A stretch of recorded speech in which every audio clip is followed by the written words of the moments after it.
Hello and good morning, good afternoon, and good evening, everyone. I would like to welcome you and I want to thank you for joining us today as we dive into the world of marketing automation. My name is Moroni Mills and I am a marketing consultant here at Ledgetree Partners and your presenter for today. As this is my first presentation with Ledgetree Partners, I suppose I should introduce myself. I am a 17-year marketing veteran, and I have a deep passion for helping companies go through the ins and outs of marketing strategies and automation to determine which solution matches their overall goals and needs. I'm excited to speak with everyone, and I would also like to introduce Ledgetree Partners as well.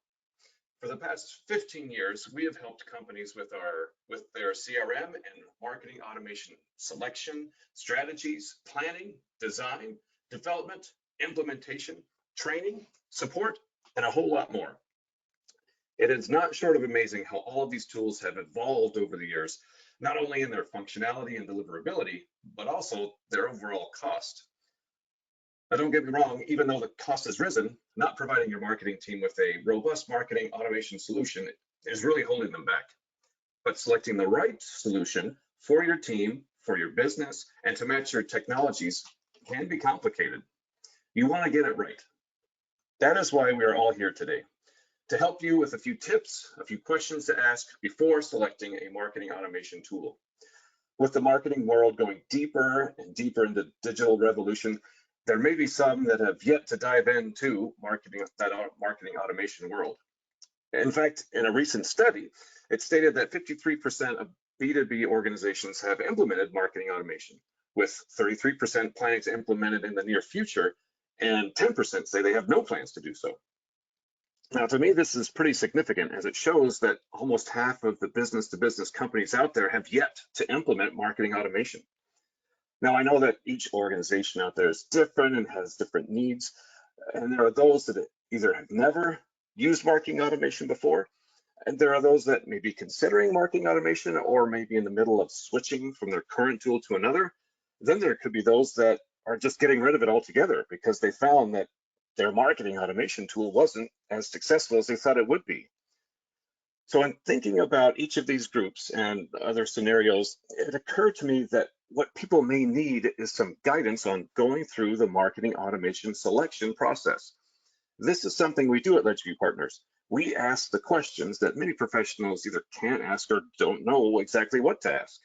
These questions will help us think of things internally, as well as ask questions to vendors of marketing automation platforms that you're looking into. So when we're working with a new customer on a platform analysis, we will ask these same questions and dig deeper into their methodology to discover their processes and make sure that our suggested solution is the best fit for the customer. All right, with that, let's go to our first question of the day. Question number 1, what is your CRM? Now, this may sound odd, but for those that already have a CRM in place, it's important to know which marketing automation tools will integrate best with that CRM. Now, some marketing automation tools don't play nice with some CRM systems, so you'll have to make sure that the tool you're selecting will do well in the integration process with your CRM. For those that don't have a CRM or a marketing automation tool, there are some tools out there that have CRM built into them, like HubSpot or Dynamics 365 Marketing, for instance. And then there's other tools that will need to have an integration happen between CRM and that marketing automation tool, something like Act-On per se. Now, on one hand, I see companies with no CRM, no marketing automation, and they'll handle this process differently than other companies who might already have a CRM or might be looking to switch their marketing automation tool. There are those companies that already have both and could be looking to switch tools or various reasons, and their needs just will be different altogether. So to get back to the question at hand though, for those of you that are looking for marketing automation, you really need to look at your current setup and make sure that that tool will integrate with your CRM. The reason you need to review this question is the integration of these tools can be very challenging depending on which CRM you have and which marketing tool you're looking at. So I would encourage everyone to check on that integration method before deciding on that marketing automation tool. Other questions may arise once you get started in this process. You could ask yourself, does the information flow both ways? Is it only a one-directional information integration? What is the connection and upload speed where one updates the other? What is the extra cost of that integration, and will it be ongoing? So questions like that will naturally pop up after we ask this original question. Now, we could spend a great deal of time just on the CRM topic and how this all integrates together, but I think we get the picture, and we'll move on to question number 2, which is, what are your other integrations? Now, speaking of integrations, we should look at what else we can bring into this tool. So other marketing tools can be affectionately called your marketing tech stack. So this should help you think through what tools you're currently using and see if you can start integrating them into your current tool. So ask yourself, what tools are you currently using to do your job? Now, there's a lot of tools out there. I'm not going to go through all of them, but tools like SurveyMonkey, Social Media, Hootsuite, Twilio, GoToWebinar, LinkedIn Sales Navigator, Google Ads or other pay-per-clicks that you have going on.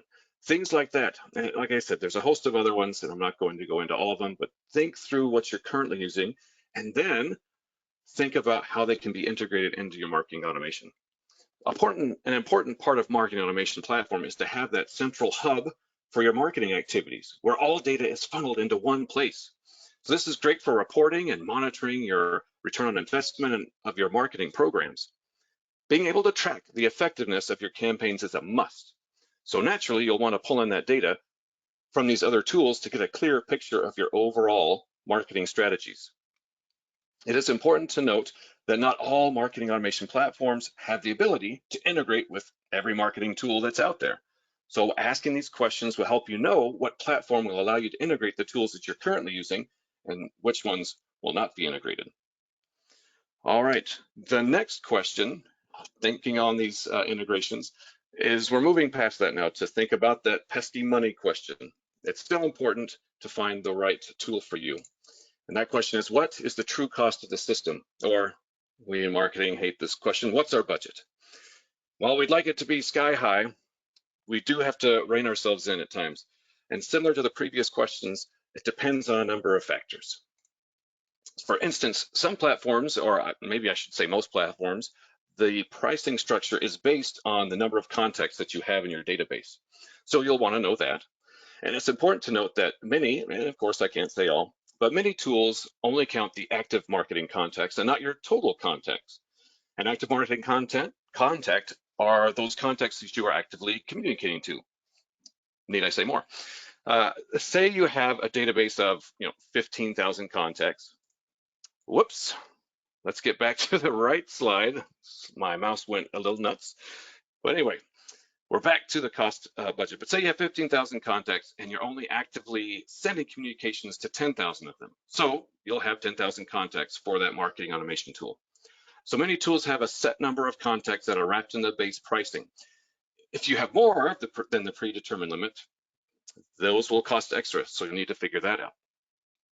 Other tools base their pricing on the number of emails that you send as compared to contacts that you have in your database. So this one may be difficult to determine up front, but should you get in the middle of the year or late in the year and you've used up all of those email sends, I'm sure that those tools will gladly sell you more. So you'll need to think about how many emails that you plan to send this year. And if you don't know, you can base your previous year's email sends as a good baseline for you.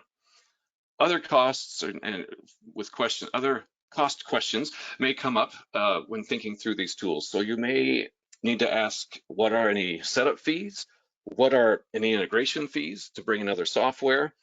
What does their customer support look like, and does that cost extra? And also think about if there are some features that the particular marketing automation tool you're looking at has features that you might not use, but that is wrapped into that base pricing, and is that a better fit for you? So thinking through all of these types of options will help you come up with the right budget and cost that you're willing to pay. So I really didn't try to give you 100 extra questions on top of the 9 that we are going through today, but naturally one question will delve into many others. So I think now's a good time to talk about the functionality of the marketing automation tool that you're looking for. So question number 4 is, what functions are most important to you? I'll preface the explanation of this question by saying that no tool is great at everything. I know we want it to be, but they all have their strengths and weaknesses. And as we determine what key features are right for your business, it'll help you find the right tool for you. So it should be mentioned that marketing automation is more than just email marketing. If email is what you're looking for, then finding maybe an email service provider is a better use of your time and your money. But if you are interested in boosting that email marketing effort with automated processes by creating automated journeys on your segmented lists that track click-throughs to website visits and landing pages where visitors can fill out forms and you can capture that data and give them a predetermined score to know how they are engaging with your marketing efforts, then now is the time for marketing automation. So take some time, list out those key features, and more importantly, the key features that you feel you need to achieve your marketing goals. From this list, you can narrow down which tools not only have what you are looking for, but also have the interface that you like and prefer to use. And of course, which is in your price range. Most tools out there do most, if not all, of the following. They'll have some email marketing availability and options for you, automated journeys, segmentation, website tracking, lead scoring, landing pages, form creation, social media posting, events and webinar management, SMS texting, surveys, and could be many more. But those are the main ones. And there are other options that other tools may have, like GDPR functionality or campaign management, but options like those may be challenging to find in every marketing automation tool, and one that'll fit your budget. Once you have that list of your features that you're looking for and that functionality, prioritize them based on your marketing goals and efforts. If, say, event management, for instance, is an important part of your strategy, then looking for a platform that can track those engagements would be higher on your list. By separating them out like this, you can see which features are a must-have and which ones you might be able to do without. As mentioned, many marketing automation tools have similar features, but many of them put extra time and care into specific features that make them stand out above others. Once you know what your top priorities are, you can narrow down that marketing automation platform to find the right one for you. This is something we do at LedgeView Partners. We help our customers to get in those nitty-gritty details that flesh out the functionality that you need and provide you with recommendations in our platform analysis based on our years of experience. All right, are you still with me? We're going through a lot here, but we're about halfway there, and we'll see what's next. Question number 5, how do you define a lead? This one can be tricky, and I wasn't sure if I wanted to include it, but I find it a pretty crucial piece in the evaluation process that I don't see a lot of people asking. The reason this one's on the list is because not everyone defines a lead the same way. In fact, leads might not be defined the same way in the same company. Sales might define it one way while marketing defines it somewhere else, some other way. The reason I wanted to spend a few minutes on this is because not every marketing automation tool handles leads or even communicates with leads in the same way. Okay, so let's take a step back, and I want to think through an example with you. Say you have an older car and the transmission's going out. So you call the dealership, you get a quote, you get a timeline how long it's going to be fixed, and you just get all the information you need. Now, thinking of from the dealership's perspective, would that be considered a lead for them? I think so. Now let's go back. Say you think on it a little bit more, it's a hefty price tag, it's an old car. Maybe the best thing is to find a new car. So you go to the same dealership and start looking over their inventory. I have to say it's pretty sad right now, but you even talk to the sales rep and maybe take a car out for a test drive or two. So this too would also be a lead for the dealership. So if we're the dealership, we need to ask the question of, is this one lead or two? In other words, do you look, or does your company look at expressions of interest as leads? Which in our example would be 2 expressions of interest. Or would you classify it as one lead since it's just one customer? All right, confession time. It's not a story I made up. That was me like 2 months ago. My car needed a new transmission and we started looking at new cars, and let me tell you, it was not the best experience because just there weren't a lot of options out there for us that we wanted. Well, anyway, I find this is an important question because not all tools can distinguish leads as expressions of interest. They may look at one expression of interest as a lead and the other could be a duplicate. It is difficult to say for sure, but this can be a potentially huge issue. And that's why we need to understand how we as a company define the lead, and then we can determine which platform best suits us and our company needs. So that's why this question's on the list. So you're not stuck with a tool that isn't following your business the way you want it to. All right, before we move on, I feel I should tell you, I did end up fixing the transmission on the car. It runs great. And we'll just save the new car purchase for another day. All right, let's move on to the next question. Question number 6, how long does it take to implement a new system? To me, this is a great question, as time can be of the essence and you may need to be up and running in a few weeks. However, you're stuck with a tool that's taking over a month to get set up. Oh, is there anything more frustrating? Probably, but this still would be frustrating for me. For this question, there are many things that can influence the length of time it takes to get the new solution implemented. First, there's the complexity of the system itself. Some tools are more complex than others, and some can be ready in a few days, while others may take several weeks because of its complex nature. So you'll need to understand your timeline so you can find the right platform that fits your timing needs. One of the influences of implementation is the number of data sources and silos that can slow down this process. We talked already about implementation, how many things are being implemented into the system. That could slow down your implementation process. So as mentioned in previous questions, you have all of these things that need to be integrated, plus many platforms also can perform the way you want right out of the box. But I'm betting that many of you will have some type of special use case and will need some type of customization just for you.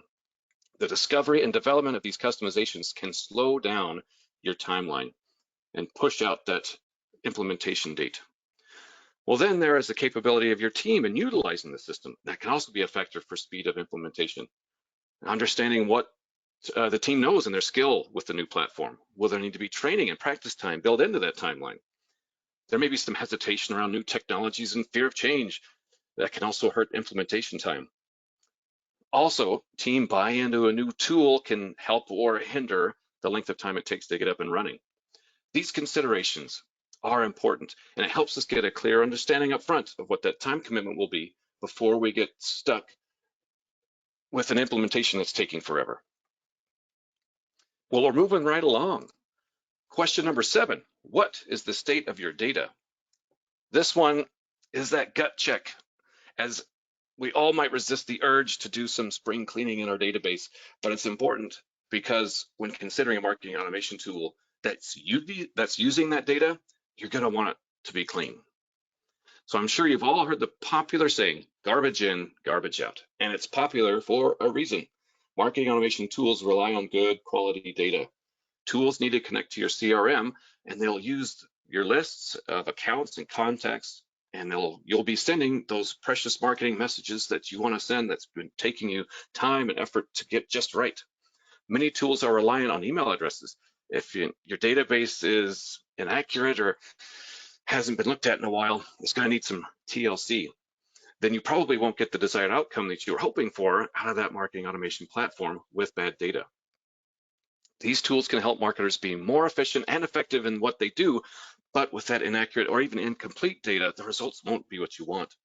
A good rule of thumb is to clean up your data first, then dive into automation and get those marketing efforts going to the fullest. Well, that one wasn't so bad, was it? The next one is question number 8. What kind of support does the vendor provide? We talked a little bit about this before, but in considering your team and understanding what training may be needed to help them grasp the marketing automation tool that you're looking at, I singled this question out to drive home that point that we are going to need support eventually from the vendor, and you'll want to know what that looks like up front. It's challenging to break down each tool and give you what is being offered from all these different vendors in terms of support, but some vendors provide various levels of support and others give you everything. So it's important for you to know what that is going into your marketing automation tool. So it's important to know that also that no tool is error-proof and no tool is perfect. Eventually, you're going to need support. Something's going to break. Hate to tell you, but that's just the way it is. Some vendors include training as well, so that you can ask them what their training looks like to provide the support you'll need to get the platform up and running. So in certain cases, if you're not finding the support that you're expecting from the vendor, you have to look at outside sources to provide that support that you need. We here at LedgeView Partners have been providing service for our many companies and customers that we work with for marketing automation, and we help provide these platform analysis, new system implementations, even best practices after implementation. And this is an important thing to note. As I said, if you're not getting the support you need, we're here and we want to help. All right, we are at the end. We have one more question to go. And before I reveal that question, I think you've all realized by now that I have given you way more than 9 questions. So hopefully you'll find it as a means of going above and beyond what was expected than erroneously giving you a whole bunch of questions that you don't need, because I find each question to be very important. So if you have come up with a question on your own throughout this process that you don't see here, I want you to ask that question to the vendor, to us, to whoever internally. Today's webinar is meant as a guide and hopefully as an inspiration for you to find more ways to improve the process of finding, selecting, and implementing a new marketing automation tool. Okay, without further ado, question number 9 is, how robust is their marketing feature? While reporting can get overlooked during all the excitement of getting a new tool as a shiny new thing, it's still a valuable feature to know just how effective your marketing has been. Each platform handles reports and reporting differently, but it is crucial to understand how it all works so you can show off your amazing results to your team or in sales or your boss or the executive team. You'll also need to determine what reports are important to you and that team. Some reports may be the number of leads that are being generated. That's important. Maybe where those leads are even coming from. That's crucial. Internal communication can break down between handing off leads to sales or other departments, and a system like this is set up so you can keep track of those valuable leads and determine what happened to them after they leave your hands. Some tools can do multi-touch attribution, and that can attribute a certain percentage of marketing efforts for a particular sale throughout the sales funnel. So setting up the right reports will give you and your team the knowledge you need to make the right adjustments at the right time to improve campaign performance before all your hard work is trashed. So check in on how that tool you are looking into can provide you with the right reports you need to be successful and to shout your praise for all the hard work you've done. There you have it, everyone. 9 questions. I know it's more than that, but 9 main questions to ask before selecting a marketing automation tool. I'd like to thank everyone for joining in. It's been a blast to be able to do this, and I just appreciate that you would join in with me today to go over these things. Again, my name's Moroni Mills, marketing consultant with LedgeView Partners, and just want to let you know that you can go to our website, ledgeviewpartners.com, as we have a number of different resources for you to help in whatever things that you may stand in need of with CRM, marketing automation, and much more. So I want to thank you all for the time. Hope you have the best day of your lives. If not, tomorrow will be even better. And I just can't wait to see what we can do with you and your company in the future. Take care, everyone.